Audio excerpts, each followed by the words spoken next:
সেখানে ওনারা তেলাওয়াত করছে, এসো হে বৈশাখ এসো এসো।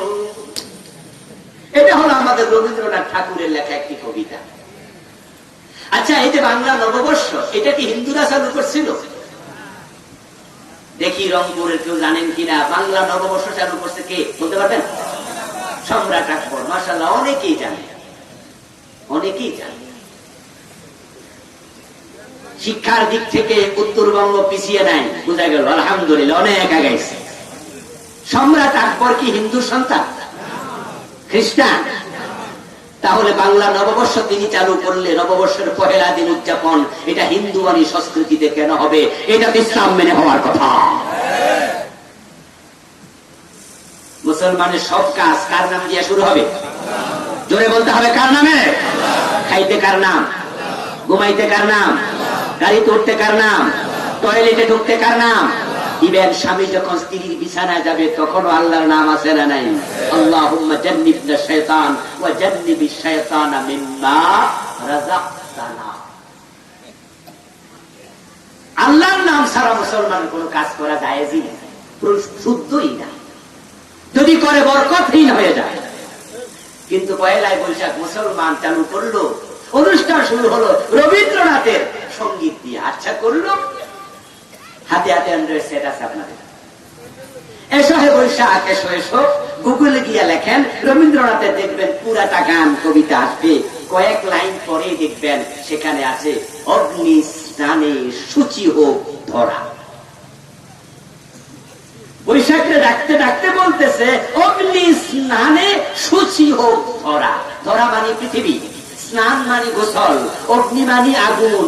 যে বলতেছে আগুন দিয়ে পৃথিবীটাকে জ্বালাইয়া পবিত্র করে দাও। হিন্দুরা মানুষ মরলে লাশ পোড়ায় কেন? তাদের ধর্ম বিশ্বাস হলো আগুন দিয়ে পোড়াইলে পবিত্র হয়, এজন্য তারা লাশকে দাহ করে। আগুন দিয়ে পোড়াইলে পবিত্র হওয়া এটা হিন্দুদের ধর্ম বিশ্বাস না মুসলমান? কিন্তু পয়লায় বৈশাখে গানটা যারা গাইছে তারা কি সবাই হিন্দু? ডাইরেক্ট কুফরি কালাম মুসলমানের মুখে। আচ্ছা, এবার কি হলো? গান টান গাইয়া পান্তা ইলিশ খাইয়া শরীরে বল টল করছে। বল কইরা আমাদের চারুকলা অনুষদ থেকে মঙ্গল শোভাযাত্রা। মঙ্গল শোভাযাত্রা করলে তোমরা মঙ্গলের মালিকের কাছে কয় না, মিছিল করলে নাকি মঙ্গল হয়। পাগল না মাথা খারাপ আল্লাহই জানে। আচ্ছা, তা করলো, কিন্তু হাতের মাঝে হনুমানের ছবি, ময়ূরের ছবি, পেঁচার ছবি, কান্দের মাঝে বিশাল লম্বা সাপ, গাড়ের মাঝে বিশাল হাতি। প্রশ্ন হলো মঙ্গল শোভাযাত্রার সাথে পেঁচা, হনুমান, সাপ, হাতির সম্পর্ক কি? উত্তর একটাই, প্রত্যেকটা হচ্ছে হিন্দুদের কোনো না কোনো দেবতার বাহন, যেগুলো ষড়যন্ত্র করে মুসলমানের কান্দে তারা করে দিয়েছে। আর মুসলমানের সন্তানেরা ওই দেবতার বাহন কান্দে লইয়া মিছিল করতেছে। যতগুলো চ্যানেল বাংলাদেশে আছে সবগুলো চ্যানেল পহেলাই বৈশাখ এমন ভাবে প্রচার করছে, পারে না গোয়ামসা কায় কোমরে বাইন্দা নেবে। আমার প্রিয় ভাই, কবর সিলেবাসের অংশ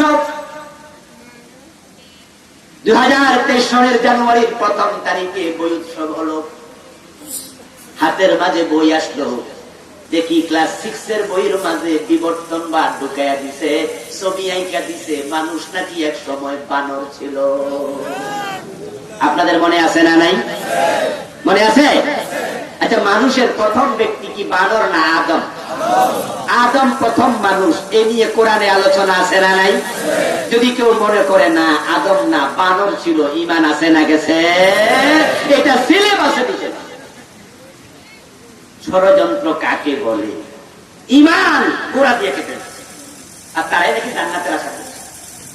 জান্নাতে যাওয়ার জন্য প্রথম শর্ত কি? ওয়াজ বাড়ি নিয়ে একটু আওয়াজ করে বলেন, প্রথম শর্ত কি? ঈমান। আর ওনারা ঢুকাইছে বান্দর নাকি প্রথম পুরুষ। আমরা যখন বইতে দেখলাম গত বছর জানুয়ারি মাস 2023-এ আলেম ওলামারা আমরা মাহফিল গুলোতে চরম ভাবে বললাম, ফেসবুকে লিখলাম, সরকারের কান পর্যন্ত মেসেজ গেল। সাবেক শিক্ষামন্ত্রী দীপু মনি কমিটি বানালো, ওই কমিটি রিপোর্ট করলো যে হ্যাঁ এটা বইতে ঢুকেছে, তবে 90% মুসলমানের দেশে এই দর্শন চলবে না। সরকার সার্কুলার দিয়েছে, পাঠ্যসূচি থেকে অতটুকু মুলতবি করা হলো, স্কুল মাদ্রাসা এটা পড়ানো যাবে না। যদি আমরা আলেমরা এটার বিরোধিতা না করতাম, সরকার স্থগিত না করত, আমাদের বাচ্চাগুলো ক্লাস 6-এ এটা বিশ্বাস করে বেঈমান হয়ে। ষড়যন্ত্র কোথায় দেখেন, খেয়াল করে। ক্লাস 6-এ ঢুকালো কেন? কি 6-এ ঢুকালো কেন? 1-2-তে দিতে দেয়নি, কারণ তারা বোঝে 1-2 বাচ্চারা মানুষের প্রথম পুরুষ বান্দর না আদম, ওটা বুঝার মতো বয়স হয় নাই। তাই বুঝাইলে ওরা বাড়ি যায় ভুলে যাবো, বিশ্বাস করবে, চিন্তা করবে নাই।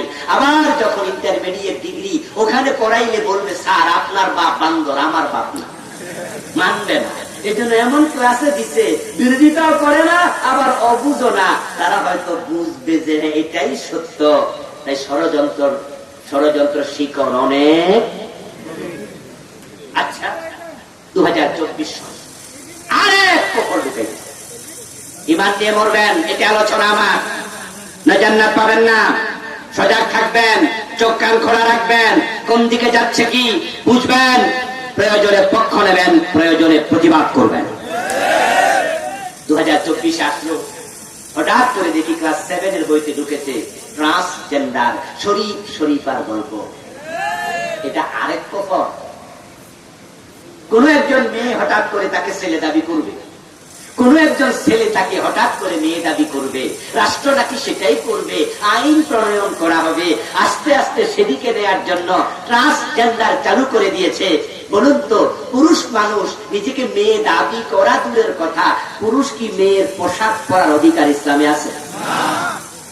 আল্লাহর নবী সে নারীকে লানত করেছেন যে নারী পুরুষের বেশ ধরে, সে পুরুষকে লানত করেছেন যে পুরুষ কোন নারীর বেশ ধরে।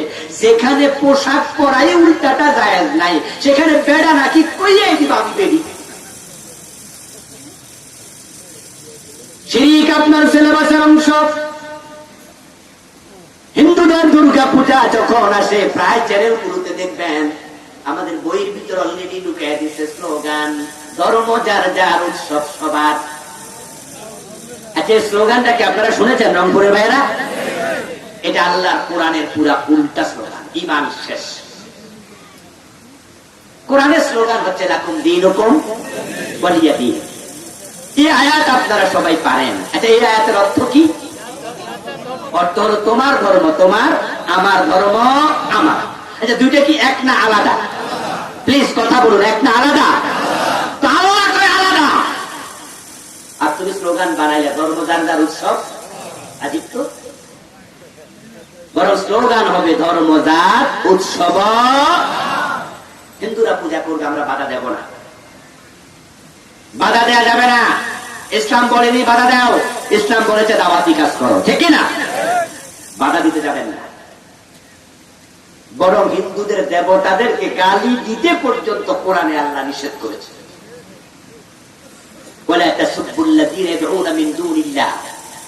আল্লাহরে বাদ দিয়ে তারা তাদের ইবাদত করে, ডাকে, পূজা করে, তোমরা তাদেরকে গালিও দিও না, কারণ যদি গালি দাও তারা না বুঝা তোমাদের আল্লাহরে গালি ফিরিয়ে দিবে।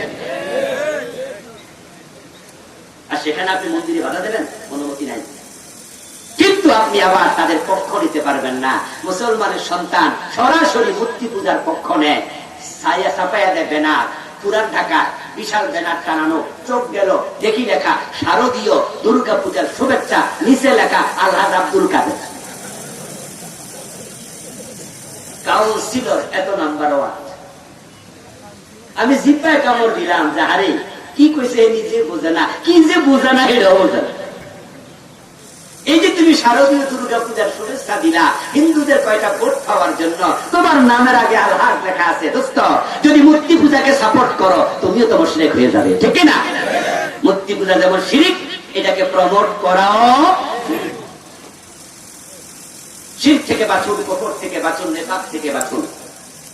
ও আমিলুস সালিহাত, নেক আমল করুন, নেক আমল করুন। শুধু নামাজ রোজার নাম নেক আমল না, হজ যাকাতের নাম নেক আমল না। মা আতাকুমুর রাসূল ফাখুযুহু ওয়া মা নাহাকুম আনহু ফান্তাহু। প্রিয় নবী যা করতে বলেছেন করো, যা ছাড়তে বলেছেন ছাড়ো, এই সবটা মিলে হয় নেক আমল। অথচ নামাজ পড়ে সুদে টাকা লাগায় এমন নামাজি আছে না নাই? তুমি নেক আমল বুঝোই নাই। 5 ওয়াক্ত নামাজ পড়ে টাকা না দিলে পাইলে সিগনেচার করে না এমন অফিসার আছে না নাই? রংপুরে নাই, গঙ্গা সরাতে মোড়েও নাই, আজকের মাহফিলে নাই। সকালবেলা যায় অফিসে, প্রতি সিগনেচারে 500,000, 2 পকেটে টাকা ঢুকাইয়া সিগনেচার দিচ্ছে। যারা দেয় নাই পাইলা খেয়ে রাখতেছে। বিশেষ করে জমি যেখানে দলিল হয়, সাব রেজিস্ট্রি অফিস, ওখানে গেলে দেখবেন যে কেমনে টাকা নেয় গন্ডা। দলিল করতে লাগবে 2.5 লাখ। আপনি বললেন তাই নাকি, কোন কোন খাতে লাগবে একটু হিসাব দেন। তখন হিসাব দেবে, অমুক খাতে এত, তমুক খাতে এত, 2,30,000। তো 2.5 লাখ বললেন কেন? বাকি 20,000 টেবিল খরচ।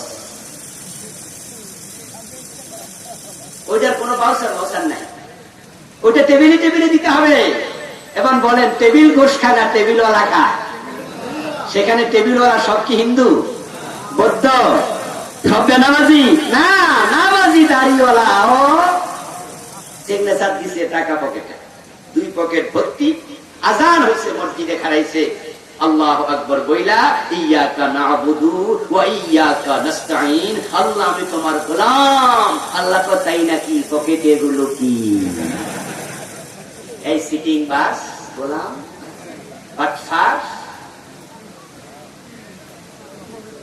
قال النبي صلى الله عليه وسلم من اشترى ثوبا ب10 دراهم فيه درهم حرام لم يقبل الله له صلاته ما دام عليه।